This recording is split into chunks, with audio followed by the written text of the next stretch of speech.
Olá, pessoal, tudo bem? Meu nome é André Salgado, estamos em mais um CPCast e hoje vamos falar de um assunto relacionado à oftalmologia. No meu caso aqui, eu estou sem lente porque a minha lente rasgou, né? Porque ela é não rígida, ela é flexível e gelatinosa, né, doutor? Gelatinosa Isso. que fala. Então, eu estou de óculos hoje para poder falar com vocês aqui e falar com o doutor João Marcos Atic, oftalmologista. Seja bem-vindo. Muito prazer, André. Muito obrigado por me receber. Um prazer estar com vocês aqui conversando sobre esse assunto que eu gosto muito. Ah, que bom, né? E falar sobre oftalmologia para mim também é uma coisa bem curiosa, porque eu usei óculos desde os meus 15 anos, mais ou menos, sempre utilizei óculos, né? Aí uma vez me chamaram de Clark Kent. Certo? Aí eu, Justo. justo, né? Aí eu falei assim, não, eu vou usar lente, vou usar lente de contato. E no meu caso, a minha lente ela é gelatinosa. Eu creio que, pelo que eu estou vendo no seu currículo, seu perfil, sua empresa, você é um especialista em lente. Fala um pouco sobre elas para nós aí, porque olha, eu estou precisando de uma, porque eu não aguento mais ficar de óculos.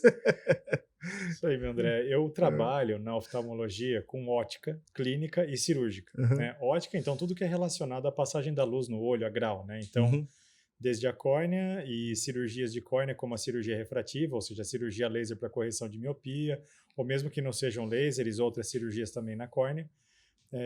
Como doença de córnea, como ceratocone, que é uma doença que inclusive pede muito um acessório que a gente costuma colocar na córnea, que é uma outra coisa que faz parte da ótica, que é a lente de contato. além de contar. E lente de contato é uma área na qual eu sou bem especialista, bem focado nisso. Então, existem lentes de contato rígidas e gelatinosas, e as esclerais, as corneanas, tem vários tipos de lente de contato para a gente conversar se a gente quiser. Ixi, assunto para lente não falta. E se a gente for um pouco para dentro do olho, nós temos espaço para colocar uma outra lente dentro do olho, se fosse o caso. Tá? Se for em alguns pacientes não podem fazer cirurgia na córnea ou nem Uhum. mexer na lente intraocular, que é o cristalino. Pode colocar uma lente que fique presa na íris ou apoiada logo atrás da íris na frente do cristalino. Então, isso é um outro tipo de lente com a qual eu também mexo. E a própria cirurgia de catarata, porque na verdade catarata não é uma, como muita gente diz, não é uma pelinha que você raspa. Catarata é a lente de dentro do nosso olho, que se chama cristalino, que perde a transparência. Então, uma cirurgia Hum. de restauração dessa lente, na verdade, você vai tirar o cristalino e vai restaurar a transparência do olho colocando uma outra lente no lugar. Também é minha área, minha especialidade, então eu gosto muito de catarata, cirurgia refrativa, lente de contato, óculos e ótica de maneira geral. Então, estamos aí. Que bom. Acho que é legal falar sobre lente, porque catarata, eu acho que ainda falta um tempo para eu conversar sobre isso. Eu Ah, espero, graças né? a Deus, que Graças a fique muito Deus. longe de você, meu amigo. É isso aí. Sobre lente, a gente brincou aqui no começo falando que a minha. Eu realmente rasguei minha lente e eu amo usar lente. Eu sou um apaixonado por lente pela facilidade que ela trouxe para mim e pela questão de experiência. A experiência para mim com lente, ela trouxe para mim bem-estar. É, realmente, toda a lente ela se encaixa para todo tipo de pessoa ou tem pessoas que não precisam, não podem usar lente ou nunca vão poder utilizar? Como que funciona essa questão de adaptação de lente? Acho que talvez um pano de fundo para isso é que existem muito mais lentes do que a grande maior parte da população conhece. Existem vários tipos de lente de contato, algumas lentes de contato até para você usar, em alguns casos onde as pessoas acham que não pode usar lente de contato. Mas também, de qualquer forma, por outro lado, nem todo mundo pode usar lente de contato, nem todo mundo pode usar qualquer tipo de lente Lente de de contato. contato. E a escolha da lente de contato, inclusive, é algo bem específico que precisa de um oftalmologista para fazer por você. Então, a adaptação de lente de contato ela é um ato médico e ela é muito mais complexa do que parece, ao mesmo tempo que ela não, que a gente da oftalmologia tenta simplificar para que todo mundo possa ter acesso à lente de contato. Entendi. Então, respondendo a sua pergunta, não, nem todo mundo pode usar lente de contato, mas sim a maior parte das pessoas podem ser atendidas por uma lente de contato. E às vezes, em alguns casos, a lente de contato é a única solução para a visão daquela pessoa. Tá? Quais casos, por exemplo?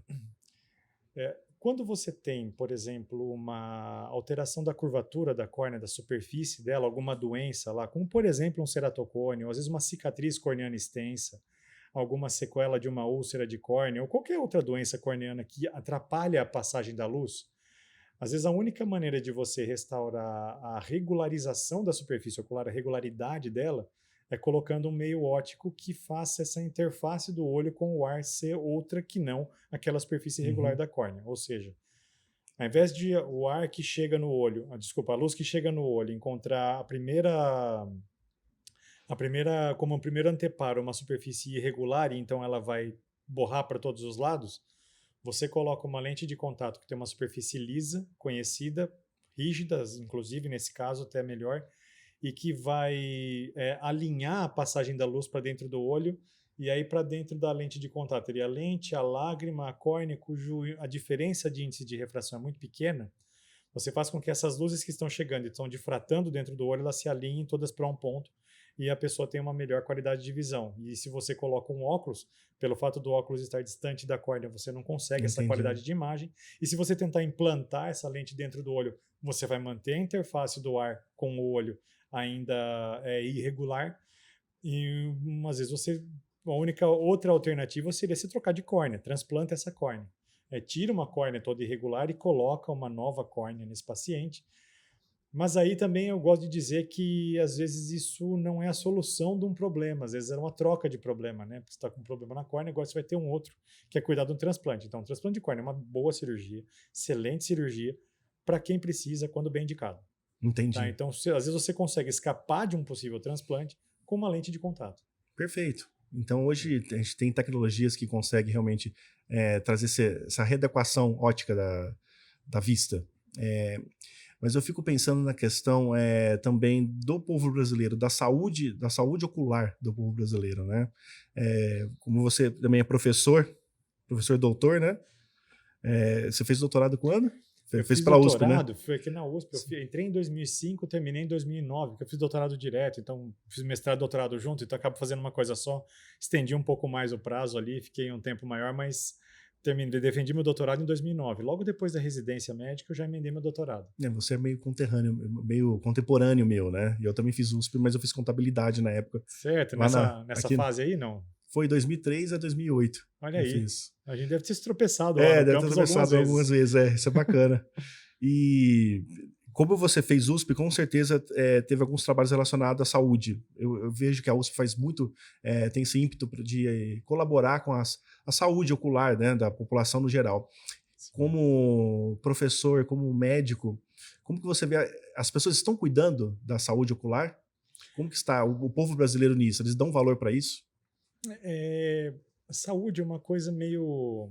Como é que eu vou dizer isso? É difícil, na verdade. Cada um cuida... Bom, vamos lá. Eu sou da seguinte postura, de que eu entendo que cada um tem que cuidar da sua. Tá? Eu sou contrário a dizer que os outros são responsáveis por cuidar da sua saúde. É claro que o Estado e entidades como podem fazer campanhas em prol da saúde da população, podem oferecer acesso de recursos para a população, oferecer cuidado para a população. Isso é inquestionável, não estou nem questionando isso. Mas eu digo que a responsabilidade sobre cuidar de cada saúde é de cada pessoa. Ah, sem dúvida. Então eu entendo que assim, eu não sou pai de ninguém, eu sou pai da minha filha, tá? Não sou pai do meu paciente, estou do lado dele. Por exemplo, você está no meu consultório, se quiser fazer alguma coisa comigo, eu vou te orientar o que é certo, vou falar para você o que, na minha concepção, é a melhor coisa para o seu caso, para o seu olho, para o seu tratamento. Mas decidir fazer aquilo ou não, também, claro que vai caber a mim te conscientizar o que significaria fazer ou não fazer, mas a decisão final seria sua de tratar ou não tratar. A gente, então, vamos dizer assim, você deveria usar tal colírio para tratar isso que você tem no olho. Você pode ser um paciente que me fala, sim, vou tratar do jeito que você mandou. Como que eu faço? Você faz isso, isso e isso desse jeito, e você vai cuidar do seu olho. Isso para qualquer coisa da saúde. Agora, você pode muito bem ser um paciente e falar assim, obrigado pela sua opinião, mas eu não quero cuidar da minha saúde. Eu não estou na sua casa tomando seu remédio, pingando colírio em você. Sim, quem cuida é você. É verdade. Então, as pessoas, elas têm tido, graças a Deus, em especial por mídias sociais, a internet nos ajuda a bombardear de ensino bom sobre isso também, e tem os maus que a gente teria que aprender a triar. Esse que é o problema. Mas para nos trazer, pelo menos, a consciência de que a gente deve cuidar da saúde. E a gente nunca vai ser perfeito. As pessoas estão de olho, elas sabem que é importante. A gente percebe, se a gente for comparar o que hoje as pessoas fazem de consultas preventivas com o que fazia quando a gente era moleque, que eu já descobri que você tem mais ou menos a minha idade, É. deve ser mais novo que eu, mas de quando a gente era moleque, não, imagina, quando era moleque era muito mais largado. E quando nossos pais eram moleques, era Pior ainda. muito mais difícil você ter um acesso ao médico. Hoje, a acessibilidade à saúde é muito mais fácil. As pessoas têm possibilidade e oportunidade de se cuidar melhor, de ir atrás da saúde, e a gente tem que continuar conscientizando a população com boas informações. Tem muita coisa ruim e muita fonte ruim na internet. É isso que eu tenho medo. Quando eu falo da questão da conscientização, nós que não somos médicos ou não entendemos nada de oftalmologia, chega muita informação que pode causar mais problema do que solução para as pessoas. Ainda mais nessa era da informática. Na nossa época, não tinha nada. Seu pai não levava no oftalmo, você não ia no oftalmo. Exato. Acabou, né? Agora a gente pega uma época que tem muita informação e o meu questionamento foi relacionado a isso, porque eu fico imaginando que às vezes as pessoas poderiam ter chegado no teu consultório, se ela tivesse feito uma preventiva, se tivesse o hábito de regular, de ir no médico e cuidar, ela poderia estar evitando um problema maior, por exemplo, mais crônico. Eu não sei como elencar isso, um glaucoma, não sei o que seria crônico. A detecção precoce, ela é uma coisa importante mesmo. Algumas doenças você previne, e aí você, numa consulta de rotina, que passa lá despercebido, e às vezes muito paciente vai no consultório para fazer consulta de rotina, e às vezes você até pensa, o paciente também fala assim, eu vim aqui, ele viu meu olho, não tenho nada, tá tudo bem comigo. Ótimo. Graças a Deus quando é assim. É verdade. Parece até que você está fazendo um trabalho bobo, porque na verdade você só está olhando e falando, tá ok, pode ir para casa. Agora, para aquele paciente de 100 que passou com você, um paciente passou, e você viu uma doença nele que fala assim, vamos fazer um exame para detectar, vamos fazer isso agora, começa a tratar. Se evitar que uma pessoa ficou cega, cara, valeu todos os 100 que você mandou vir no consultório. Tô chutando um número fictício, não estou falando que é um em cada 100, ok? Sim. Mas digo, valeu todo o esforço dos pacientes virem e fazerem consulta de rotina. Para aquele paciente, para mim pode ter sido 1%, para aquele paciente foi 100%. Foi 100%. Entendeu? Então, tanto você vê uma rota de colisão e perceber que o navio, a gente estava até falando de navio agora há pouco, né? A gente perceber que o navio está indo bater no iceberg, eu costumo dizer assim, ó, se o capitão do Titanic tivesse visto que ele estava indo para um iceberg, ele teria virado o timão em tempo, né? Então, às vezes você percebe uma rota de colisão e você consegue desviar o rumo e não deixar esse navio afundar. Ao mesmo tempo que você também tem outra coisa, você tem algumas coisas, em casos em que o navio já está furado e vale a pena você consegue às vezes tampar aquele furo e fazer um remendo, antes que aquele furo aumente e deixa a água inundar tudo, e aí você já é tarde demais. Então, você pode tanto prevenir quanto remediar, e remediar em tempo é sempre melhor do que deixar postergar. Perfeito. Então, vou te dar um exemplo, aqui uma coisa interessante que muita gente me pergunta. Sei algumas pessoas podem até não gostar do que eu vou falar, mas sabe aqueles óculos que você compra em ótica? Sei. Óculos você compra em ótica, claro, né? Desculpa. Você compra na farmácia, no camelô, na loja de R$1,99. Até lentes. Isso, mas eu estou falando nesse momento daqueles óculos de perto. Sei. Tá? Doutor, esses óculos fazem mal, não fazem? Não é bem assim, tá? Não é que esses óculos fazem mal, mas eu falo que ele tem alguns problemas. O primeiro deles é que, de fato, a qualidade óptica dessas lentes não costuma ser a melhor, então sempre vai ser melhor você mandar fazer um óculos para você, até mesmo porque o centro óptico dessa lente nem sempre bate com o centro óptico da sua pupila. Então, o eixo visual, desculpa. Então, às vezes a lente está desalinhada, o olho fica brigando com a lente, então pode dar dor de cabeça, pode incomodar. Às vezes até desvio no olho pode acontecer, mas para a maior parte das pessoas essas coisas não acontecem. A pessoa não percebe a qualidade óptica para o que ele precisa e não tem problema com uma lente.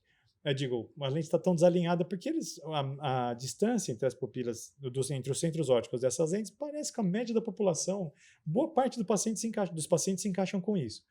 Agora, o problema maior desses óculos é que muita gente tem problema no olho, não está conseguindo ver de perto, pega um óculos mais forte. Aí, agora eu vejo. Pega o óculos do pai. E deixa o problema comendo lá. E chega nesse lugar, não estou conseguindo ler, deixa eu pegar o melhor. Eu pego um óculos que estava com 1,5, pego um óculos de 3 graus, consegue trazer um negócio aqui, a imagem aumenta. Agora eu consigo ler. E o problema comendo no fundo do olho.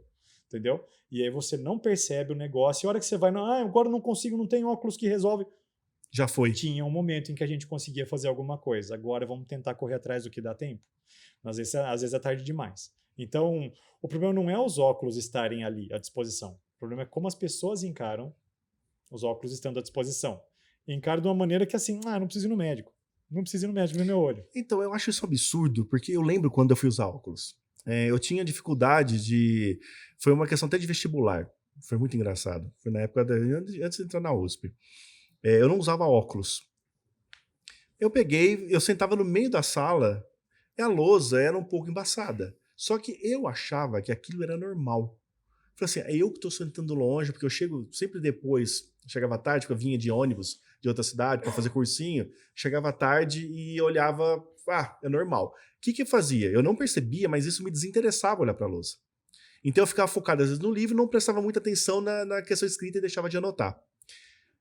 E isso foi, olha só, a partir do momento que eu percebi, eu falei assim, eu vou no oftalmo, mas não fui porque eu estava sentindo dificuldade. Eu achava que eu deveria ir no oftalmo porque eu não ia fazer muito tempo.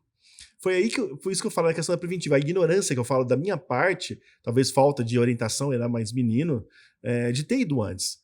Cheguei lá no oftalmo, você tem 1,5 grau de miopia. Eu falei assim, é? Então tá. Eu falei assim, eu fui comprar óculos. Na hora que eu comprei o primeiro óculos e coloquei, quando eu bati o olho, eu cheguei na sala de aula e olhei, falei assim, eu não enxergava. Eu achava que era outro mundo, virou outro universo. Eu falo assim, depois que você aprende, usa o óculos pela primeira vez, você perde a ignorância e vai atrás de um tratamento, realmente, de usar uma lente, um óculos, ou fazer qualquer tipo de cirurgia, e você volta a enxergar, você não quer nunca mais voltar naquela condição que você estava antes. Foi o que aconteceu comigo. Eu tenho óculos reserva, porque se acontecer que nem aconteceu com a minha lente, eu tenho óculos. Porque se eu ficar desse jeito aqui, você já me embaçou. E eu tava falando com o Bov ali agora há pouco, né, na gravação, e embaçado. Eu não consigo ficar sem óculos. Eu não gosto de óculos, mas ele é 1000 vezes melhor ficar com ele do que sem. Eu acho que falta um pouco nas pessoas dar esse primeiro passo, porque a partir do momento que ela vê enxergar que ela não enxerga, né, de verdade, ela não vai deixar nunca mais de ir no oftalmo. Isso. A gente às vezes não tem existe uma coisa que é o parâmetro de comparação, né? E eu estava pensando enquanto você estava me falando, bom, você é um adulto, né? Mas quando você é adolescente, às vezes a gente não tinha noção do que era normal. Você começa a perceber o que é normal quando você começa a se comparar com outra pessoa que é normal, ou se você tem um olho que é normal e o outro que não tá. E você faz isso, porque muita gente com os 2 olhos abertos às vezes não percebe. Paciente, inclusive, que nasceu com uma assimetria de grau grande, só foi descobrir, me ligou, desesperado. Não me encaixa, minha secretária veio me falar que precisava encaixar porque o paciente estava porque perdeu a visão muito rápido. Falei, tá, o que aconteceu? A pessoa foi fazer o exame de carteira de habilitação, foi a primeira vez na frente do perito do Detran que ele tampou um olho e viu que não enxergava com o outro. Tá? Nunca fez isso. Ele nunca tinha feito isso na vida. Ele só percebeu. Aí eu fui lá e medi. Ele tinha 0,25 no olho e tinha mais 4 no olho. 4? Aí ele, tem várias assimetrias, umas bem maiores que essa, mas digo, esse paciente ele tinha essa diferença. Bom, um olho que não tem grau, fácil de você fazer, ele está no foco. O outro olho, então, como os 2 olhos sempre ajustam a imagem de maneira igual, como um olho está ajustado, o outro não vai ajustar mais do que aquilo, ele está sempre 4 graus desfocado. Ele sempre vai ensinar o cérebro dele a enxergar borrado. Se o paciente nunca enxergou com esse olho, nunca percebeu, e só o dia que tampou o olho percebeu que não enxergava com o outro. Aí, então, assim, o parâmetro de comparação dele foi um com o outro. Outras pessoas se comparam com outros. Seus coleguinhas estão vendo lá na lousa, e você, mas eu não vejo, mas eu estou vendo, mas eu não vejo. Bom, então alguma coisa está de errado. E a pessoa está assim, ó. Forçando uma outra prevenção. É importante os pais levarem os filhos, porque os filhos não sabem o que é normal. Criança não sabe o que é normal. Bebê, às vezes, nasce com isso daí. Uma simetria de grau grande de um lado para o outro, 5 graus de um lado, nada do outro, meio grau de um lado, 9 do outro. Tem umas coisas bem doidas. E se as crianças não sabem falar para o pai, não está enxergando. E pelo contrário, está enxergando tudo. Tudo. Porque um olho está normal. Está enxergando tudo com aquele olho, mas a pessoa não percebeu que não está bom. Eu vou fazer o teste da minha filha. E aí... Só para um parênteses, é muito engraçado, porque eu nunca levei ela no oftalmo, levei no pediatra, normal, tudo certo, né? Mas no pediatra, a semana passada, eu até pensei sobre isso, porque ela falou assim, pai, olha o avião. Aí na hora que eu fui olhar o avião, eu tive que, mesmo com óculos, tive que focar. Ela viu o avião. Falei assim, essa menina tá boa. Mas vai que é um Ufa. olho só. Eu não tô sabendo, entendeu? Agora você me deixou preocupado. Tomara que não seja. Graças a Deus não é a maioria. Enxergou algo que eu falei assim, como que ela enxergou isso? Isso não é a maioria, mas é bom ver. De qualquer forma, é sempre bom ver. Eu ia até comentar um negócio, estava falando sobre isso e me passou aqui pela mente, mas voltando a falar das crianças, né? A Sociedade Brasileira de Oftalmopediatria, e eu não sou oftalmopediatra, ok? Como eu te falei, minha área é ótica clínica e cirúrgica, mas ótica você cuida desde criança até o idoso, né? Então, eu atendo muita criança também no consultório.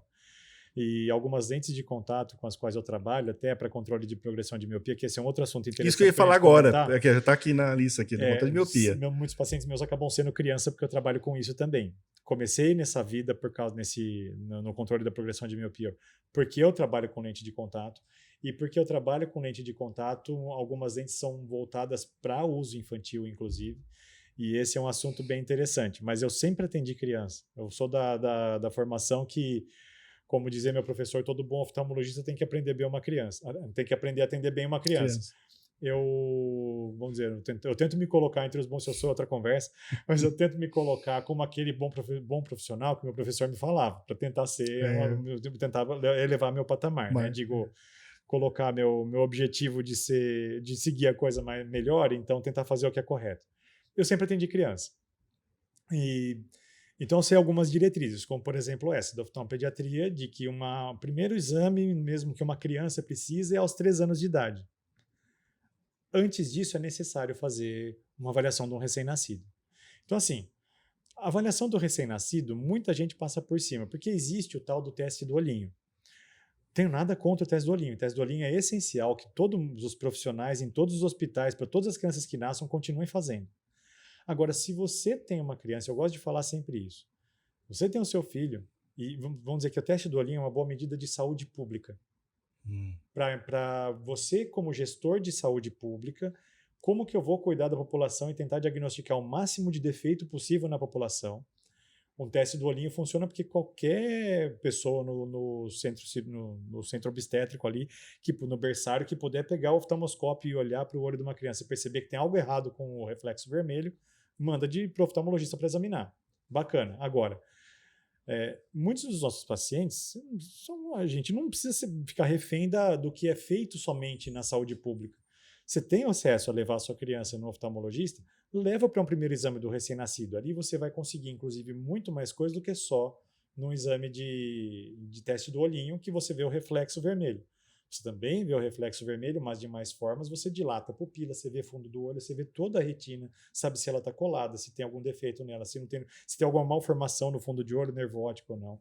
Se o cristalino está transparente, se não tem catarata congênita, se a córnea é transparente, se não tem glaucoma congênito, se tem grau diferente de um lado do outro, e às vezes de criança você precisa detectar isso, se tem qualquer outro problema, você já detecta num primeiro exame. Então, assim, nasceu o seu filho, vamos, tem condição de tirar de casa 2, 3, 4 meses, vou levar no oftalmologista, levou, fez um exame, vamos fazer alguma coisa? Vamos tratar, bom que já detectou. Ou se não, graças a Deus, não tem nada, ótimo, não tem nada, pode ser com 3 anos de idade, que é quando as sociedades preconizam de você começar a fazer. Mas vale a pena ter um primeiro exame, porque as crianças não têm parâmetro de comparação de se a coisa está boa ou não está. E às vezes, como a gente estava comentando, para os pais está tudo normal, porque a criança está enxergando tudo, mas às vezes às custas de um olho só. Então, é isso que... E às vezes a criança não demonstra estar com tanta dificuldade, mas ela tem uma dificuldade parcial. Ela enxerga seus 50%, 60% e faz tudo o que precisa. E até a família perceber que tem uma dificuldade maior, a criança às vezes está num estágio um pouco mais avançado. E a gente perdeu um tempo precioso de poder tratar isso mais cedo. Não precisa esperar tanto. A gente pode levar mais cedo. Aquela questão da criança ficar muito perto de celular, tablet, realmente é prejudicial? Então, vamos falar de controle de miopia. Então fala. Vamos falar então. Então, controle de progressão de miopia é um assunto relativamente recente dentro da oftalmologia. É uma ciência, como eu te falei, relativamente nova. A gente está aprendendo muita coisa sobre isso, descobrindo muita coisa sobre isso, mas também já sabemos um tanto bom de coisa sobre isso. Tá? Então, já tem muito o que fazer pelas crianças quanto ao controle de progressão de miopia. E para os adultos? Então, controle de progressão de miopia faz mais sentido em alguém que está crescendo, com o olho crescendo, e você está tentando controlar esse crescimento. Entendi. Em alguns adultos, Uhum. você tem também olhos crescendo até tardiamente. Então, às vezes, um adulto jovem ali, com 20 e poucos anos, 30 anos, ainda com a miopia em crescente, e você consegue tentar intervir nisso para tentar diminuir a velocidade de crescimento ocular. A ideia disso é a seguinte: cada grau de miopia que aumenta, começa a aumentar exponencialmente o risco de complicação ocular. Miopia não é só grau. Miopia, ela diz respeito a um olho que está crescendo, a um olho grande. Então, olhos, de maneira geral na oftalmologia, olhos hipermétropes são olhos pequenos. Olhos míopes são olhos grandes. Uhum. Tá? Então, um olho míope, ele tem o conjunto de lentes dele, córnea, que é essa lente da superfície do olho, e cristalino, que é a lente que a gente tem lá dentro do olho, logo atrás da íris. Esse conjunto de lentes é mais potente do que devia ser para o tamanho do olho. Então, os raios que vêm lá do infinito, eles vão focalizar na córnea e no cristalino antes da retina, no míope. O normal seria focalizar em cima da retina e você tem foco. Tá? O hipermétrope tem um conjunto de lentes mais fraco do que devia. Então, os raios vão focalizar depois da retina. E ele está desfocado tanto para o míope quanto para o hipermétrope. Tá? O míope tem a vantagem de, quando ele está olhando para perto, os raios eles não estão vindo mais paralelos para o olho, Sim. como do infinito. Eles estão vindo agora divergindo. Então, vai chegar um momento perto que esse ponto de convergência dos raios dentro do olho vai sendo jogado quanto mais perto, mais em cima da retina, até que num ponto próximo, o paciente enxerga bem de perto. Então, por exemplo, você com 1,5 grau de miopia, Aqui. se a gente fizer aquela continha que a gente aprendia no colegial, na física, Eu não tô sei com se você vai dois, lembrar não, dela. hoje é 2,25. 2,25? É, hoje. Tá. Se você D igual a 1 sobre F, a dioptria de uma lente é o inverso da distância focal em metros. Então, por exemplo, um cara que tem 2 graus de miopia, fazer conta redonda para ficar fácil, 2 graus de miopia. 1 sobre 2, meio metro. Um cara que tem 2 graus de miopia tem um foco nítido a meio metro.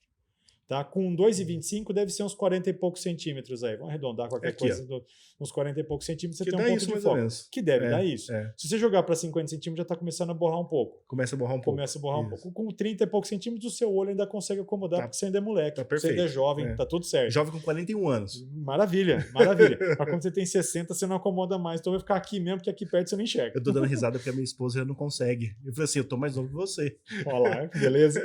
É a mesma idade, hein? Então, esse olho míope, se a criança está crescendo e o olho ainda está crescendo, como o poder das lentes vai mudar muito pouco proporcional ao tamanho do olho crescendo, o olho começa a crescer, crescer, crescer e vai jogando para cada vez mais longe do fundo do ponto de foco, esse fundo de olho. Então a miopia vai aumentando. A miopia aumentar não é um número de grau de óculos que está aumentando, significa que o olho está crescendo. Esse olho está crescendo, tem problema o olho crescer? Sim, tá? Bom, peraí, antes de mais nada. É normal o olho crescer, porque a criança vai crescer. Uma criança cresce, o olho cresce, é natural o olho crescer. Mas a gente tem visto que algumas crianças, elas crescem acima da média do que é normal. Se aquele olho está crescendo acima da média, esse olho vai começar a aumentar muito mais a miopia do que devia. E você vê, às vezes, aumentar 0,75 num ano, 1,25, 1,75 de miopia num ano, uma criança, um adolescente. E pega, por exemplo, períodos próximos dos estirões da infância, estirão da adolescência, um adolescente cresce um tantão, o olho cresce muito, e você pega a criança que saiu de 0,75 e está com 3 graus em 2 anos. Tá, então tem alguns graus que crescem demais. E cada grau que aumenta, começa a aumentar o risco de algumas doenças oculares relacionadas a esse crescimento excessivo do olho, como descolamento de retina, degeneração da mácula, catarata precoce, associação com glaucoma, outras doenças aí, que a gente não precisa falar tudo, mas que, e esses são os principais mesmo de fato, que vão fazer com que, bom, nos chama a atenção para que, se por acaso tem algo que a gente possa fazer para diminuir esse crescimento total, por que não? Vai trazer benefício para a criança, você está prevenindo que ela venha a ter um problema maior no futuro. Então vamos lá, você pega, vou fazer brincando uma conta de padaria, tá? Então, você pega uma criança com 8 anos no seu consultório que chegou com 1 grau de miopia. Aí você olha para o pai e para a mãe dela, os dois são míopes. Você fala assim, não são míopes pequenas, 5 graus, 8 graus o outro. Aí fala assim, essa criança vai crescer e ela está com 1 grau na minha frente. Eu sei que essa criança vai aumentar esse grau, porque ela vai crescer. Olha os pais, a genética fala a favor. Espera que eu vou chegar no celular, tá? A genética fala a favor e a criança ainda está em tempo de crescer, porque ela tem 6 anos de idade. Tem 8 anos de idade e 1 grau de miopia. 8 anos de idade e 1 grau de miopia. E vamos supor que a gente vai projetar que essa criança vai crescer o grau dela até os 18 anos. Eu não sei, mas estou supondo. E vou pegar também uma média de grau de que ela vai crescer dos 8 aos 18, em média, meio grau por ano. É uma média conservadora? Vai ter ano vai crescer 1 grau, vai ter ano vai crescer 0,25. Beleza, em média, ela vai crescer meio grau por ano. Eu estou vendo uma criança com 1 grau que vai terminar com 6. É verdade. Tá? E, poxa, por que ela precisa ter 6 graus? Tem alguma coisa que a gente pode fazer? Tem. Então, assim, alguns óculos, algumas lentes de contato, em especial o controle ambiental, e aí entra o uso não intenso de celular, de telas de maneira geral, com iluminação artificial, que isso está intimamente, na verdade, inversamente proporcional a uma outra coisa que protege o olho de crescer, que seria sair de casa, atividade ao ar livre, Sim. iluminação diurna, a luz do dia, não é olhar para o sol, pelo amor de Deus, Sim. mas a luz do dia, atividade ao ar livre, vai proteger o olho de uma criança de crescer.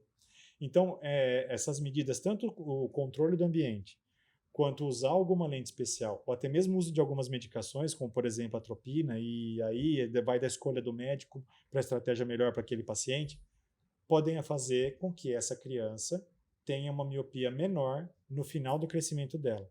Os números que a gente consegue controlar são geralmente algo em torno de 50% a 60% do crescimento. Então vamos pegar nossa criança fictícia de 1 grau que ia crescer mais 5, 8 anos, 1 grau ia crescer 6. mais 5 até os 18. 6 graus. Eu estou falando que essa criança vai crescer, ao invés de crescer 5 graus, pode crescer só 2, 2,5. Então ela termina com 3, 3,5, que é uma miopia muito mais tranquila do que uma miopia de 6. Sim. Essa criança, esse adolescente, jovem, adulto, jovem aí com uns 3 graus de miopia, vai fazer uma cirurgia miopia 3 graus, é tranquilo, é um caso, brincadeira de falar, é um caso filezinho. Caso tranquilo de operar. Uma miopia de 6 graus, não, já não é um olho de 3. Não, é um olho bom para operar com 6 ainda, tá? Ótimo. Tem vários graus aí para a gente pensar em cirurgia, várias técnicas de cirurgia, isso é outro assunto. Mas o fato é que, você concorda que é mais fácil consertar uma criança com 3 graus do que com 6? Sim, com certeza. É mais fácil controlar, ou você corrigir, ou usar um óculos mais estético, menos pesado, de 3 graus do que um de 6. A pessoa vai depender menos de óculos, apesar dela depender de óculos ou de lente, com 3 graus depende menos do que com 6. Sim. Com 6 a pessoa não sai do lugar. Com 3 graus a pessoa vai daqui na cozinha e pega uma água. Com 6 eu não sei se ela consegue. Às vezes na casa dela ela até consegue. Mas, isso parece que não, mas a limitação que um grau maior traz é muito grande. A qualidade de vida. Os riscos da saúde ocular e complicação que ele pode vir a ter. Aí entraria a tela. A gente sabe que as iluminações artificiais, elas promovem, elas estimulam o crescimento ocular. E a iluminação diurna protege do crescimento ocular. Então, menos tempo em casa, mais tempo atividade ao ar livre. Tanto é que você está na tela, né, na frente do computador, começa a doer. Chega uma hora que parece que vai explodir a tua vista. Algumas pesquisas sugerem, para algumas crianças, isso vai também diminuindo, ou melhor, aumentando a possibilidade de ficar na frente de uma tela. Para crianças menores, menos tempo, maiores um pouco mais. Mas vamos falar uma média aqui, ó. Até 2 horas por dia em telas, diga-se celular, computador, tablet, televisão. Telas, de maneira geral. Criança não é para ficar na frente da televisão o dia inteiro, nem para ficar com o celular na mão o dia inteiro. Até 2 horas por dia. Alguma coisa mais ou menos razoável e saudável. Tá. Quanto menos do que isso, ainda melhor. Crianças menorzinhas, nem 1 hora, tá? Mas, ao mesmo tempo, pelo menos 2 horas por dia de atividade ao ar livre e disposição diurna. Tá? A luz do sol. Essas coisas ajudam a proteger uma criança de crescer, a miopia dela. Então, aí entra a tela. A tela não é vilã para todo mundo, ela não é um problema. Ninguém comprovou que uma tela de celular é algo nocivo para o olho, para causar uma degeneração na retina. Não, tem estudos de que espectro do LED pode causar lesão de retina, tá, mas de transpor isso para que um celular, um computador cause lesão direta no nosso olho não é bem assim. Não é bem assim, tá. Ao mesmo tempo que a gente sabe que toda radiação é cumulativa. Então, por que eu preciso me expor tanto? Não preciso me expor tanto num celular, numa tela, num computador. Mas eu trabalho no computador, eu estou fadado a ter uma doença na minha retina. Não, diminui a luminância da tela. Joga um espectro de luz menos para o azul, mais amarelado.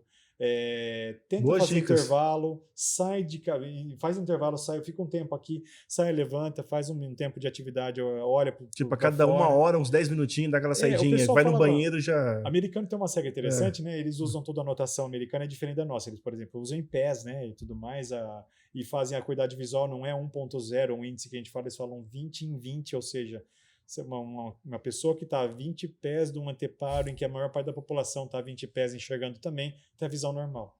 Então eles têm uma regra do 20-20-20. Tá?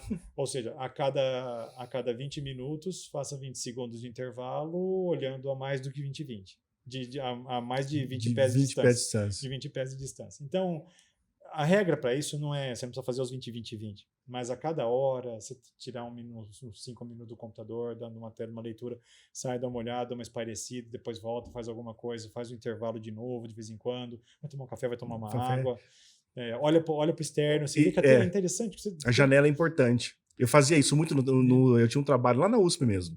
Eu trabalhava, ficava muito no computador, e atrás tinha janela. De vez em quando a gente virava a cadeira e ficava pelo menos um minuto olhando no horizonte. E dá uma sensação de relaxamento até mesmo. De liberdade, né? Porque, poxa, vê aquelas árvores, lá o verde. Volta, aí você volta tranquilo. Eu já usava isso como método. Para a saúde emocional, até isso faz bem. Verdade, é verdade. Doutor, deixa eu te fazer uma pergunta que tá rolando na internet. Tem um pessoal falando bastante sobre essa questão do caso da filha do Thiago Leifert. Certo. Que ela tem uma espécie de tumor, né?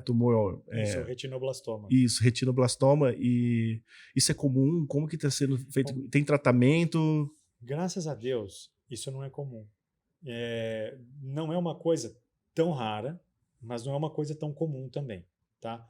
Eu vou mentir para vocês se eu te falar que eu tenho uma estatística aqui de quantos por cento da população tem isso. Mas o fato é que hoje é fácil. Inclusive, se você entrar no site dele lá, ele seguramente vai publicar essas estatísticas.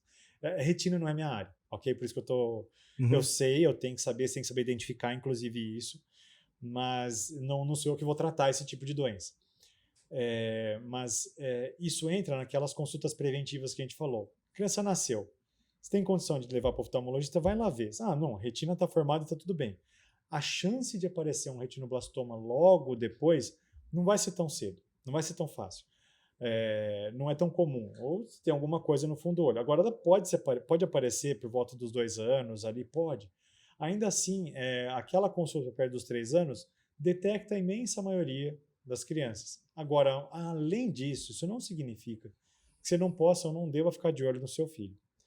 Então, se você começar a perceber que o reflexo da fotografia... Sabe aquele negócio de bater uma foto e sair o reflexo vermelho do olho? Sim. Percebe que um olho está vermelhinho e o outro está branco, diferente? Um olho reflete a luz e o outro não reflete na pupila. Aí você percebe que a criança começou a desviar um olho, sinal indireto de que um olho não está funcionando direito, ele pode desviar. Nem todos os olhos que não funcionam desviam, ok? Mas às vezes ele está desviando porque não está funcionando. Então, alguns sinais que poderiam te chamar a atenção de que algo não está acontecendo bem com o seu filho. Entra, então, essa campanha que ele está fazendo. E eu acho louvável isso, porque você alertar a população de que existem algumas coisas, algumas doenças, e que a gente pode ficar de olho, aquela estatística brincadeira que eu falei para você, de 1 a cada 100, de repente você conseguiu salvar um. Ele mesmo falou isso num vídeo que ele publicou recentemente no WhatsApp, eu recebi nas mídias sociais aí.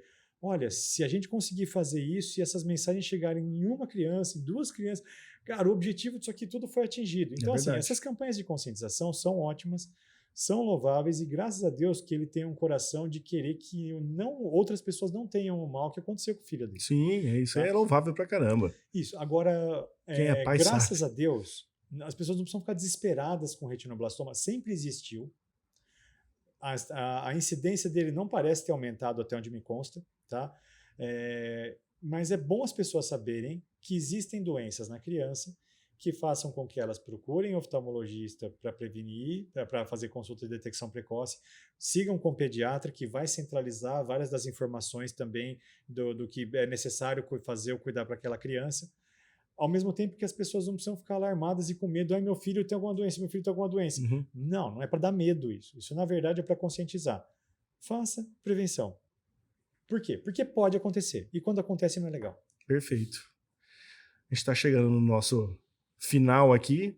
Eu estava vendo aqui também que você trabalha com cirurgia refrativa e cirurgia de catarata também. Isso. E adoro operar, cara. Pelo jeito, então, seria legal você falar nessa parte final aqui sobre a parte de cirurgia. Certo. Você falou que adora operar.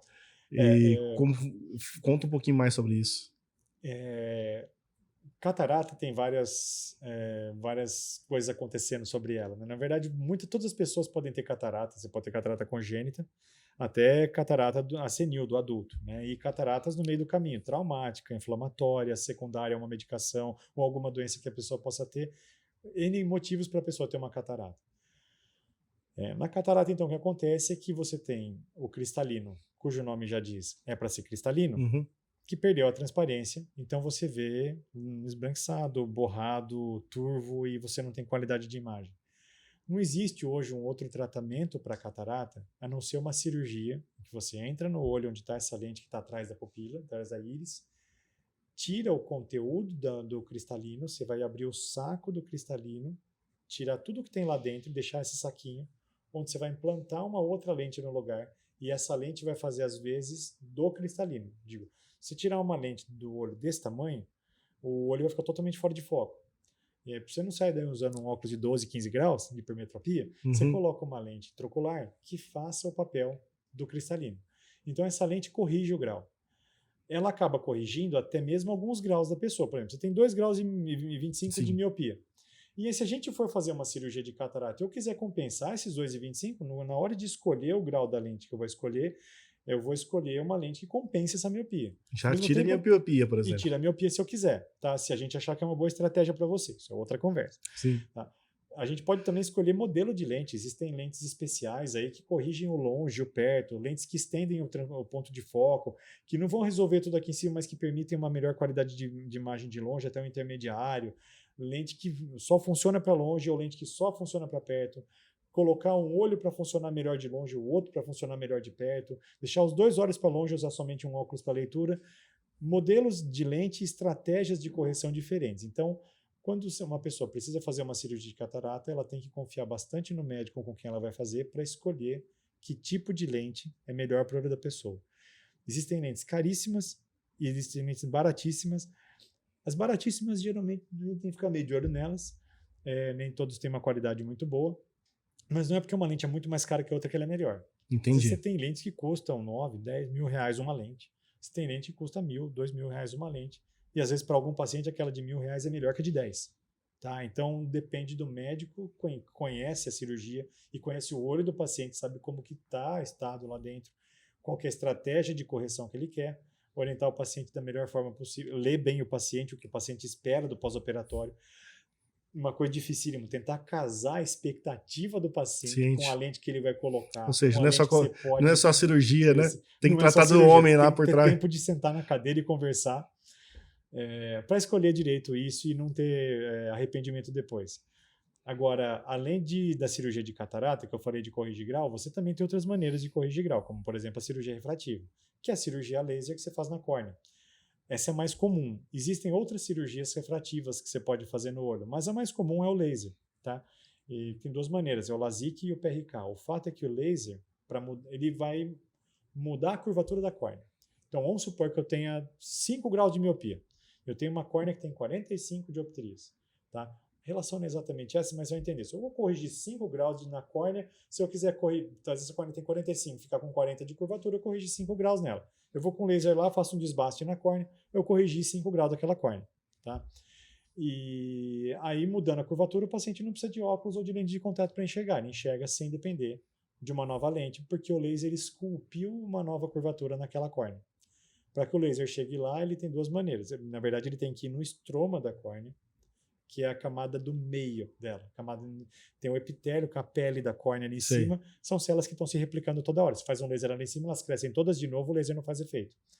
Então, você tem que tirar esse epitélio da frente e você faz isso. Ou confeccionando um flap na córnea para fazer o laser no estroma, baixa o flap e espera cicatrizar. A gente chama isso de LASIK. Ou PRK, em que você tira o epitélio da córnea, faz o laser e espera esse epitélio crescer, fechar e regularizar. Os pós-operatórios podem ser um pouco diferentes de uma técnica de outra, mas o resultado final das cirurgias, quando bem indicadas, é para ser bom e igual. Tá? Então, só pincelei um pouco de cirurgia refrativa, porque imagino que o nosso tempo já esteja acabando aqui. Não, sem dúvida, não, mas a aula foi incrível. A gente falou de muitos assuntos aqui, eu tenho certeza que foi esclarecedor, tanto para mim, né, quanto quem está aqui, né, ouvindo a gente. E eu só tenho a agradecer, tá? A sua presença. Bom, eu que agradeço a oportunidade de estar aqui com Tirou vocês. um monte de dúvida? Opa, ixi, e eu também tenho, tá? Todo mundo tem dúvida. Tem. Mas o assunto é fascinante, né? Porque todo mundo acaba se encaixando em algum momento da Sim. vida como paciente de oftalmologia. Não tem... Principalmente de grau, né? Porque nem que a gente nunca tenha problema nenhum. Quando chega nos 40 anos, nós vamos precisar daquele óculos de perto, né? A presbiopia chega para todos. A não ser que Deus nos leve mais cedo. Então... Eu prefiro ficar com ela. Então, é bom, deixa a gente ficar velho, que é uma bênção envelhecer. É verdade. Só fica velho quem não morre antes. É verdade. Então, mas é um assunto fascinante mesmo. É gostoso conversar sobre isso e eu sou suspeito para falar. Eu acho que a gente esgotou todos os assuntos, né? Se pudesse, a gente ficaria muito mais aqui. A gente pode fazer outras vezes, quem sabe, né? Outra oportunidade. Mas, João Marcos... André, muito prazer conversar com você e eu que conversar agradeço. com todos aqui, que estou à disposição para qualquer pessoa que, principalmente aqui no nosso prédio, Sim, né? Tem os nossos vizinhos aqui também, quiserem conhecer, vem conhecer a nossa clínica Verde Oftalmologia aqui no primeiro andar. Estamos aqui. Tá vendo, pessoal? A Clínica Verde está aqui no primeiro andar. Você que é condômino aqui do CP, já tem um lugar para poder já cuidar dos seus olhos e ver qual a melhor opção de tratamento, caso você precise. E é isso aí. Eu só tenho a agradecer a presença de vocês. Não esqueçam lá de assinar o nosso canal, se inscrevam, por favor, tá? Tem muito conteúdo, tem muita coisa bacana aqui dentro do Centro Profissional. Pode ver que é um condomínio multidisciplinar, né? Multitarefas, e a gente só tem acrescentar. Só tem a acrescentar na vida de vocês e trazer o melhor conteúdo possível dentro aqui do Centro Profissional, ok? Vejo vocês no próximo programa e até mais.